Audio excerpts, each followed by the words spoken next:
नमस्कार बंधुओं। अपनी असली पूंजी को पहचानो। एक बहुत ही छोटा और सुंदर सुनहरा गांव में एक व्यक्ति रहता था। वह स्वभाव से बहुत अच्छा था।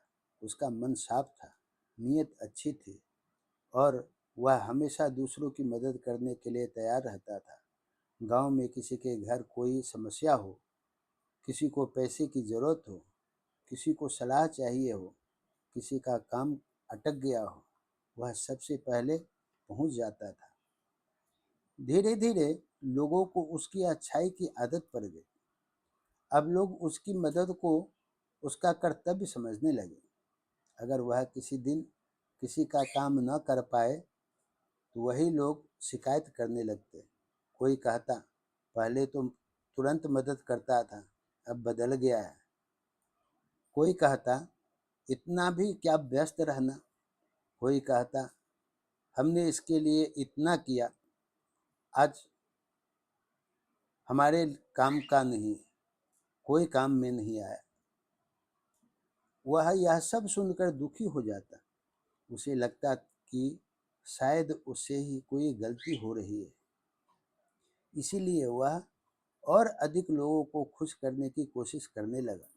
वह अपनी ज़रूरतों को भूल गया, अपने परिवार के साथ बैठना कम कर दिया, अपनी माँ की बातें सुनना कम कर दिया, बच्चों के साथ खेलना भी वह बंद कर दिया, अपने मन की शांति खो दी।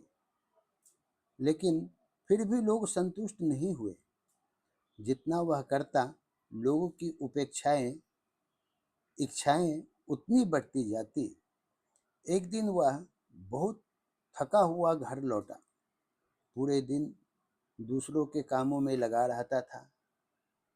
घर पहुंचा तो देखा कि उसकी वृद्ध माँ दरवाजे पर बैठी उसकी प्रतीक्षा कर रही थी।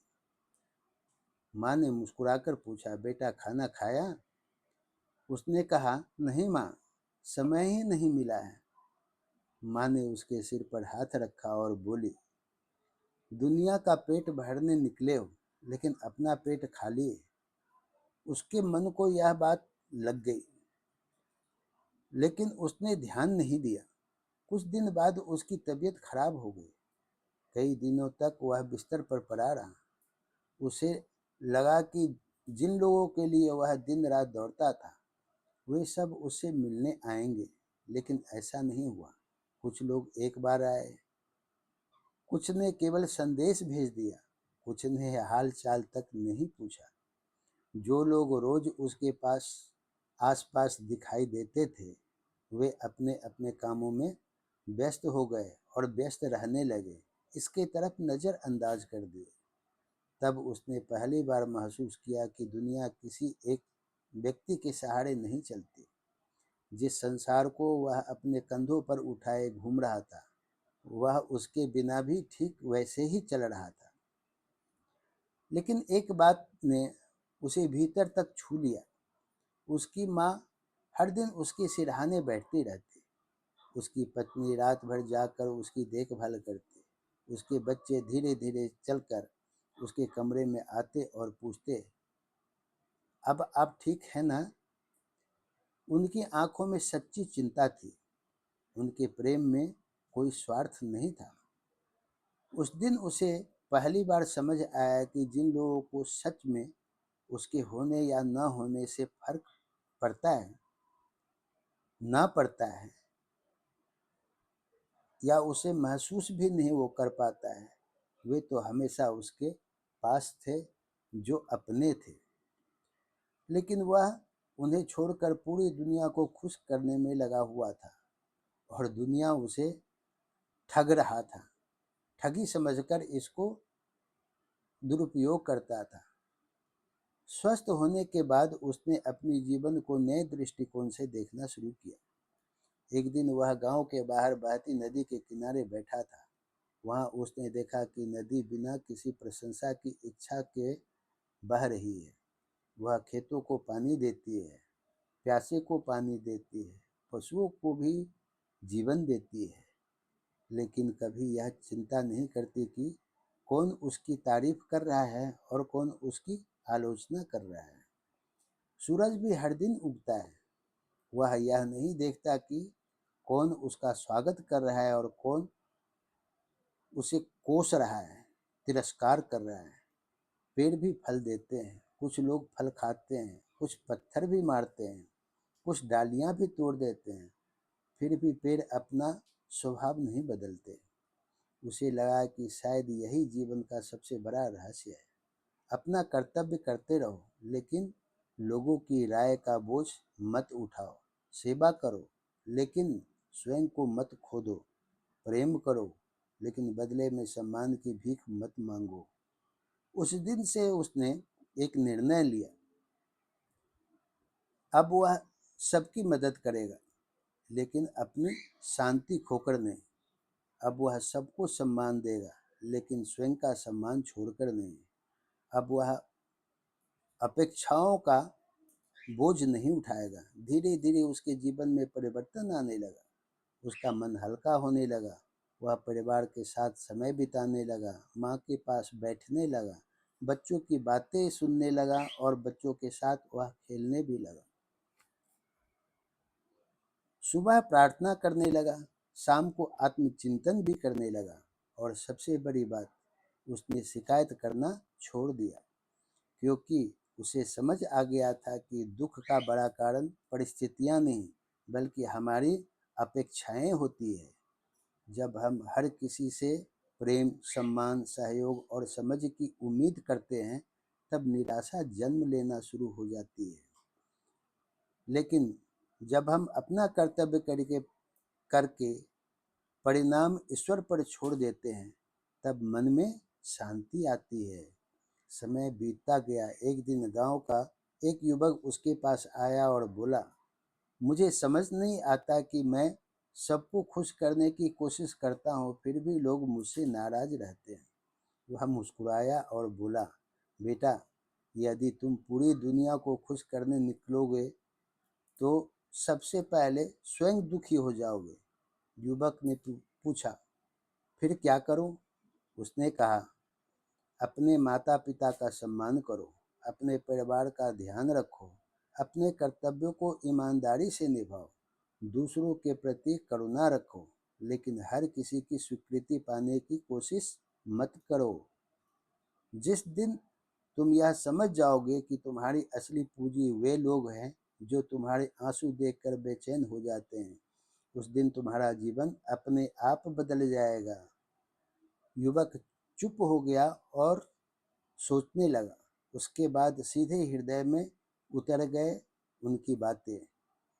सच तो यह है कि जीवन बहुत छोटा है।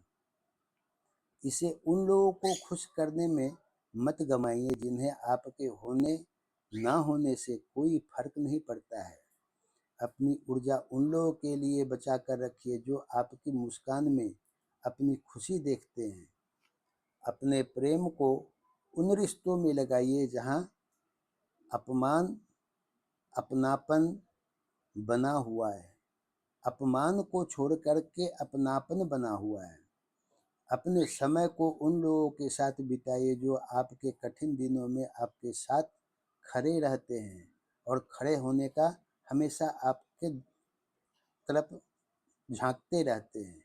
और सबसे बढ़कर अपने अहंकार को छोड़कर अपने कर्तव्य को अपनाइए, क्योंकि अहंकार कहता है सब मुझे समझे, लेकिन संस्कार कहते हैं मैं सबको समझने का प्रयास करूं। तब अहंकार कहता है सब मेरी प्रशंसा करे, लेकिन विनम्रता कहती है मेरा कर्म मेरी पहचान बने। और जब मनुष्य इस सत्य को समझ लेता है, तब उसके जीवन का आधा संघर्ष समाप्त हो जाता है। उसका मन हल्का हो जाता है, रिश्ते मधुर हो जाते हैं, प्रार्थना गहरी हो जाती है और जीवन एक बोझ नहीं बल्कि ईश्वर का सुंदर उपहार बन जाता है। इस कहानी से आपको शॉर्ट में शिक्षा बताता हूँ। जिस दिन आप लोगों को अनंत अपेक्षाओं और उनकी राय का बोझ उतार कर अपने सच्चे रिश्ते, अपने बच्चे, अपने कर्तव्य और ईश्वर पर भरोसा करना सीख लेते हैं, उसी दिन से जीवन सरल, शांत और आनंदमय होने लगता है। आपकी असली पूंजी भीड़ नहीं, बल्कि वे गिने-चुने लोग हैं, जिन्हें आपके होने से सच में फ़र्क पड़ता है। वह है आपकी माँ, आपके पिताजी, आपके बच्चे, आपकी पत्नी और सबसे बड़ी विडंबना, हर इंसान अपनी पत्नी से कम और समाज से ज़्यादा लगाव रखते हैं। वह हर हमेशा नुकसान ही देता है, वह आपको तिरस्कार ही करता है, वह हर हमेशा आपको नीचे ही दिखाता है।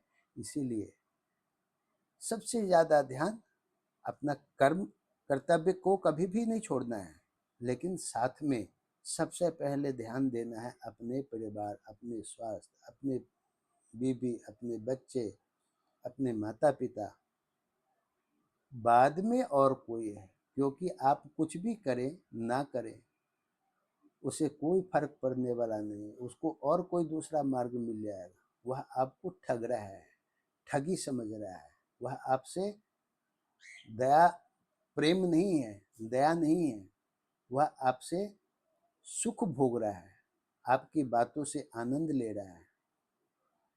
अगर यह कहानी आपको अच्छी लगी हो तो अपने बच्चों को भी, अपने परिवार में भी, अपने दोस्तों के साथ भी और अपने रिश्तेदारों से भी ज़रूर शेयर, लाइक, सब्सक्राइब कीजिएगा और बैठकर ज़रूर इसके बारे में मंथन कीजिएगा, विचार कीजिएगा कि जीवन का असल शक्ति कहाँ पर है और असल सत्य कहाँ पर है।